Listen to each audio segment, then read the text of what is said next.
नमस्कार मित्रों, स्वागत है आपका मेरे इस यूट्यूब चैनल पर। आज हम लोग आरआरबी एनटीपीसी का क्वेश्चन पेपर देखेंगे। जीएस का 21 जनवरी का पहला शिफ्ट का टोटल 39 क्वेश्चंस मुझे मिले हैं। टोटल 40 क्वेश्चंस पूछा था, एक क्वेश्चन मुझे किसी वजह से नहीं मिल पाया। अब हम लोग स्टार्ट करते हैं, क्वेश्चन की तरफ चलते हैं डायरेक्ट। मैसूर पैलेस किस शासक कुल से जुड़ा है? ये वाडियार हैं। ये जब मैसूर जो है कर्नाटका में पड़ता है और कर्नाटका में बुका, हरिहर और बुका ने विजयनगर साम्राज्य की स्थापना की थी। और विजयनगर साम्राज्य जब थोड़ा सा कमज़ोर पड़ा तो वहाँ यहाँ पर जो है वाडियार लोग आगे आ गए। ये सामंत थे पहले और फिर इन्होंने एक राजा के रूप में भूमिका निभाई वहाँ। एनएसी नेशनल स्टॉक एक्सचेंज का मुख्यालय कहाँ है? ये दिल्ली, ये मुंबई में है। 1992 में इसकी स्थापना हुई थी। बॉम्बे स्टॉक एक्सचेंज का भी मुख्यालय जो है वो मुंबई में ही है। 2023 का आईसीसी वर्ल्ड कप क्रिकेट का कहाँ आयोजित होगा? ये होगा भारत में। आप देख सकते हैं 2019 का क्रिकेट का जो वर्ल्ड कप है वो जीतने वाला देश का नाम भी पूछा जा सकता है, पूछा भी है एनटीपीसी, तो वो इंग्लैंड है।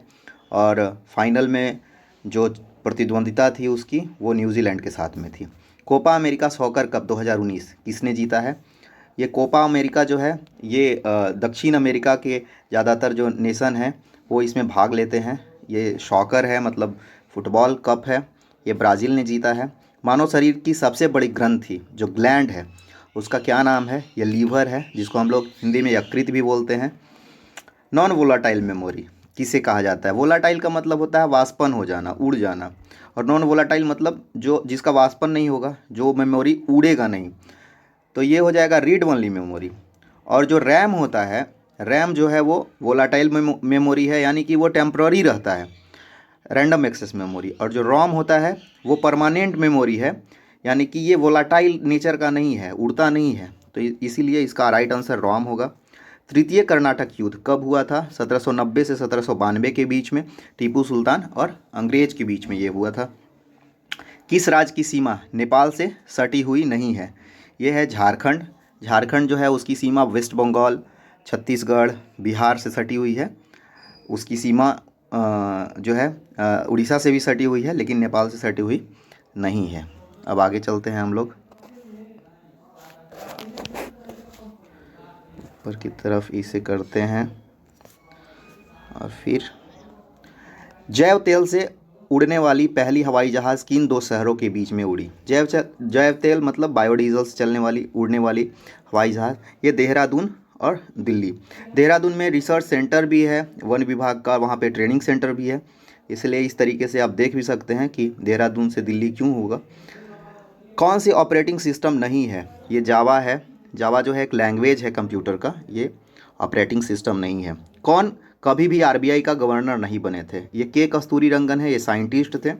और इनको जो है अभी शिक्षा में जो नया शिक्षा का विधेयक आया, जो शिक्षा में सुधार हुआ, उनका हेड भी बनाया गया था के कस्तूरीरंगन को। ये साइंटिस्ट रहे हैं। और उसमें और ऑप्शन दिया हुआ था मनमोहन सिंह, डी सुब्बाराव, ये दोनों जो है पहले गवर्नर रहे हैं आरबीआई के। और एक ऑप्शन और था किसी का, वो भी गवर्नर, आरबीआई के गवर्नर रहे हैं। हिंदी किस अनुच्छेद के तहत भारत की राजभाषा है? तो अनुच्छेद 343 के तहत हिंदी जो है भारत की राजभाषा है। अनुसूची 8वीं में कितनी भाषाएं हैं? ये 22 भाषाएं हैं टोटल। इस अनुसूची में टोटल 11 अनुसूची है। कौन आँख से नहीं जुड़ी हुई है? इसका राइट आंसर है कॉकलिया। इसको हिंदी में बोलते हैं कर्णावत। यहाँ पर मैं ये भी बताना चाहूँगा कि अगर आपको इंग्लिश में पता नहीं चले ऑप्शन, तो हिंदी भी उसका करके आप देख सकते हैं एनटीपीसी के एग्ज़ाम में, वो ज़्यादा आपको आसानी होगा वहाँ से। इल्बर्ट बिल के समय भारत का वायसराय कौन था? लॉर्ड रिपन भारत का वायसराय था। और स्थानीय स्वशासन का जनक भी लॉर्ड रिपन को ही कहा जाता है। स्थानीय स्वशासन मतलब जो ग्राम स्तर पे जो स्वशासन की जो अवधारणाएं हैं वो लॉर्ड रिपन के टाइम में मजबूत हुई, और लॉर्ड रिपन के समय में उस पर बहुत ही काम हुआ। विद्युत धारा द्वारा धातुओं पर परत चढ़ाने की विधि को क्या कहा जाता है? इलेक्ट्रोप्लेटिंग बोला जाता है, या विद्युत लेपन इसको कहा जाता है? ये तो आप जानते भी होंगे। संयुक्त राष्ट्र संघ, संयुक्त राष्ट्र संघ से सवाल था, यहाँ पर आप देख सकते हैं। संयुक्त राष्ट्र संघ के पहले महासचिव कौन थे? संयुक्त राष्ट्र संघ के पहले महासचिव ट्रिगवेली हैं, जो नॉर्वे के थे। पंचायती राज की शुरुआत कहाँ हुई थी? पंचायती राज की शुरुआत सबसे पहले कहाँ हुई थी? तो राजस्थान से हुई थी। बलवंत राय मेहता समिति के अनुमोदन पे पहला बार राजस्थान सरकार ने 1959 में इसे अपने यहाँ लागू किया था। बाकी बाद में भी ये बहुत सारा इस पर समिति बना, अशोक मेहता समिति भी इसी से जुड़ा हुआ समिति है। और संविधान का 73वां और 74वां जो संविधान संशोधन है 1993 का, वो भी इसी से जुड़ा हुआ है। तो कुल मिला के और 11वीं अनुसूची, तो 11वीं और 12वीं अनुसूची जुड़ी हुई है पंचायती राज व्यवस्था से। संविधान का 73वां और 74वां संविधान संशोधन भी जुड़ा हुआ है पंचायती राज व्यवस्था से, तो ये भी आपको याद रखना होगा। राष्ट्रीय प्रदूषण नियंत्रण दिवस कब मनाया जाता है? 2 दिसंबर को। 2 दिसंबर को प्रदूषण नियंत्रण दिवस मनाया जाता है और 1 दिसंबर को एड्स डे मनाया जाता है। किडनी में नाइट्रोजन युक्त पदार्थ को कौन अलग करता है? यहाँ पे नेफ्रॉन जो है, किडनी यानी कि जिसको कि ब्रिक भी बोलते हैं हम लोग, तो उसमें नाइट्रोजन युक्त पदार्थ जाने पे अलग करता है नेफ्रॉन। और ये क्वेश्चन आगे चलेंगे, आगे क्वेश्चन की तरफ।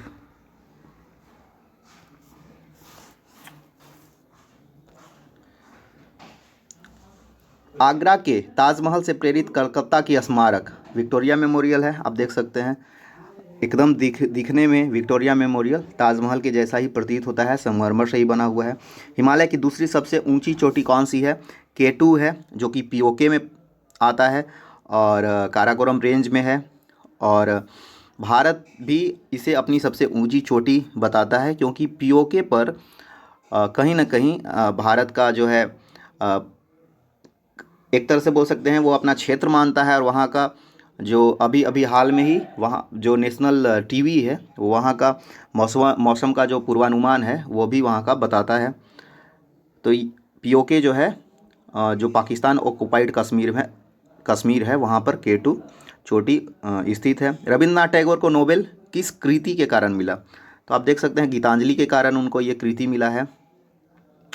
पहली पंचवर्षीय योजना कब शुरू हुई थी? ये 1951 में हुई थी। क्वेश्चन कुछ इस प्रकार से था कि कृषि को प्राथमिकता देने वाली पहली पंचवर्षीय योजना कब शुरू हुई थी? तो 1951 में हुई थी पहली पंचवर्षीय योजना। इनमें से कौन मशीनरी लैंग्वेज में बदलता है? अब कंप्यूटर से सवाल था, तो असेंबलर इसका राइट आंसर है। ग्रे क्रांति, बहुत सारा क्रांति से सवाल आता है, ग्रे क्रांति, श्वेत क्रांति, हरित क्रांति, तो आप ये देख के जा सकते हैं। इससे सवाल लगातार पूछा जा रहा है। ये उर्वरक से जुड़ा हुआ था। स्टेट बैंक का पुराना नाम क्या है? ये इंपीरियल बैंक ऑफ इंडिया कहा जाता था इसको पहले, और बाद में इसका नाम स्टेट बैंक ऑफ इंडिया कहा गया। क्वेश्चंस बड़े बड़े पूछे जा रहे हैं, तो पूरा क्वेश्चंस को पढ़ना है फिर आंसर करना है। ये स्टेट बैंक से जो सवाल था वो भी थोड़ा सा बड़ा सा सवाल था। ब्रिटिश क्राउन शासन भारत में कब स्थापित किया गया था? तो 1958 में स्थापित किया गया था। 1957 में जब विद्रोह हुआ भारत में, तब ब्रिटिश हुकूमत ने, जो क्राउन है वहाँ का, जो रानी थी, वो जो थी वो लेती है डिसीज़न की अब जो है भारत का शासन जो है हमारे अधीन किया जाए। और इसीलिए 1958 में जो है ब्रिटेन जो है, ब्रिटेन की पार्लियामेंट वो सीधे स्थानांतरित कर देती है कि भारत का जो शासन है वो ब्रिटेन क्राउन के नाम से चलाया जाएगा। और गवर्नर जनरल को अब वायसराय कहा जाएगा। 1957 से रिलेटेड और सवाल भी आता है कि उस समय गवर्नर जनरल कौन थे? तो लॉर्ड कैनिंग थे, तो ये भी याद रखना है। 2018 में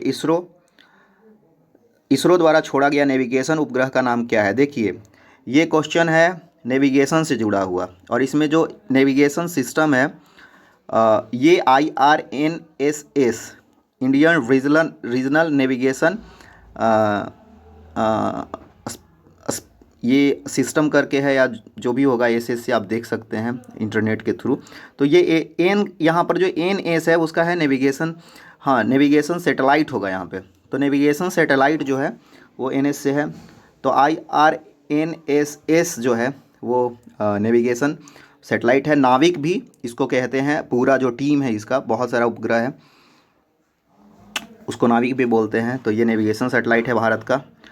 न्यूक्लियर ऊर्जा भविष्य की ऊर्जा है, यह कथन होमी जहांगीर भाभा, और न्यूक्लियर एनर्जी का जो पितामह बोला जाता है भारत में, वो भी होमी जहांगीर भाभा को ही कहा जाता है। आगे चलेंगे।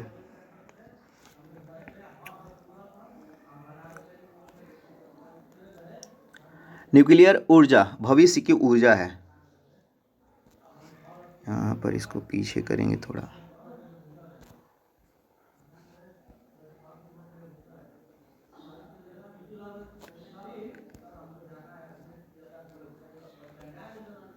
चलिए, न्यूक्लियर ऊर्जा भविष्य की ऊर्जा है, ये होमी जहांगीर भाभा। भाभा जो है एटॉमिक रिसर्च सेंटर भी है, और न्यूक्लियर पे बहुत सारा काम जो है होमी जहांगीर भाभा के समय में ही स्टार्ट हुआ था। और दुखद स्थिति में इनकी भी जो है प्लेन क्रैशिंग में मृत्यु हो गई थी। जमीन में पानी रिसने की प्रक्रिया को क्या कहा जाता है? ये इन्फिल्ट्रेशन या फिर अंतःस्यंदन बोला जाता है हिंदी में। पानी जो है ज़मीन में धीरे धीरे धीरे धीरे रिसता है और फिर नीचे चला जाता है। कौन सी यूएनओ की ऑफिशियल भाषा है? ये चीनी था। इसमें चीनी भाषा को मंडारिन लैंग्वेज भी बोलते हैं। दुनिया में सबसे ज़्यादा बोली जाने वाली भाषा चीनी ही है, जिसको मंडारिन, ऑफिशियली मंडारिन इसको कहा जाता है। यूनाइटेड नेशन ऑर्गेनाइजेशन में टोटल 6 भाषा है। इसको आप याद रख सकते हैं एस आर फेस ट्रिक से। एस का मतलब है स्पेनिश, आर से रसियन, एफ से फ्रेंच, ए से अरेबिक, सी से चाइनीज और ई से इंग्लिश। कौन सा शासक कुतुब मीनार के बगल में अलाई दरवाज़ा बनवाना चाहता था? ये अलाउद्दीन खिलजी है। अलाई से अलाउद्दीन खिलजी, ऐसे आप याद भी रख सकते हैं इसको। तो ये जो है कुतुब मीनार के सामने में के बगल में बहुत बड़ा अलाई दरवाज़ा बनवाना चाहता था, जो कि नहीं हो पाया, नहीं बन पाया। अपने घर में वस्तु के उत्पादन का उद्योग कुटीर उद्योग है, कॉटेज इंडस्ट्री जिसको बोलते हैं। भारत स्वतंत्रता अधिनियम 1947 में शामिल प्रावधान। अब ये क्वेश्चन थोड़ा बड़ा था, तो उसमें 4 ऑप्शन दिए गए थे, जिसमें भारत स्वतंत्रता अधिनियम से जुड़ा हुआ 4 ऑप्शन था। इसमें है भारत पाकिस्तान का जो बंटवारा है वो भारत स्वतंत्रता अधिनियम में ही था। और दो ऑप्शन और मुझे याद है, जो एक ऑप्शन दिया गया था कि जो भारत के जो रियासत हैं वो ब्रिटिश के अंतर्गत रहेंगे। ये भी गलत ऑप्शन है, क्योंकि उनको जो है स्वतंत्र कर दिया गया था उनको भी, और वो जिसमें शामिल होना चाहते हैं भारत या पाकिस्तान में, ये उनको पूरी तरीके से स्वतंत्रता थी। और एक और था कि भारत जो है, भारत पे ब्रिटिश क्राउन का जो नियंत्रण होगा, ये भी गलत है, क्योंकि ऐसा कुछ था नहीं। भारत को स्वतंत्र किया जाना था, वही इस अधिनियम में बताया गया था। किस अर्थव्यवस्था में व्यक्तिगत एकाधिकार आता है? ये कैपिटलिस्ट होता है। पूंजीवादी जो अर्थव्यवस्था होता है वहाँ पे व्यक्तिगत एकाधिकार, जैसे आप कंपनी को देख सकते हैं, बड़े बड़े कंपनियों को उनका व्यक्तिगत एकाधिकार है। इंच लाइन पाइप में किसका परिवहन किया जाता है, किसका फ्लो होता है? ये पेट्रोलियम इसका राइट आंसर है। वह सूची जिसमें संकटग्रस्त जीवों को शामिल किया जाता है, जो इंडेंजर्ड जो स्पीसीज हैं उनको शामिल किया जाता है रेड डेटा बुक। रेड का मतलब ही लाल, मतलब खतरे की निशानी, यानी कि ये संकटग्रस्त जीव जंतु हैं, पक्षी हैं। इनको IBRD में IUCN सूची होता है, उसके तहत इनको रेड डेटा बुक में शामिल किया जाता है। IBRD की स्थापना international bank for reconstruction and development 1944 ईस्वी में किया गया था। इसका स्थापना 1944, और इसको वर्ल्ड बैंक भी बोलते हैं। सेकेंड वर्ल्ड वार के अंतिम समय में, जब दुनिया की स्थिति बहुत ही खस्ता हो गई, उस समय इसका स्थापना किया गया था, ताकि दुनिया जो है उबर पाए आर्थिक बोझ है उससे। Thank you for watching this. मैं और भी लगभग 400 से 500 क्वेश्चंस लाने वाला हूं, और एक फ्लो में मैं लाऊंगा जो अभी तक NTPC का पूछा गया है। तो ये वीडियो देखने के लिए धन्यवाद।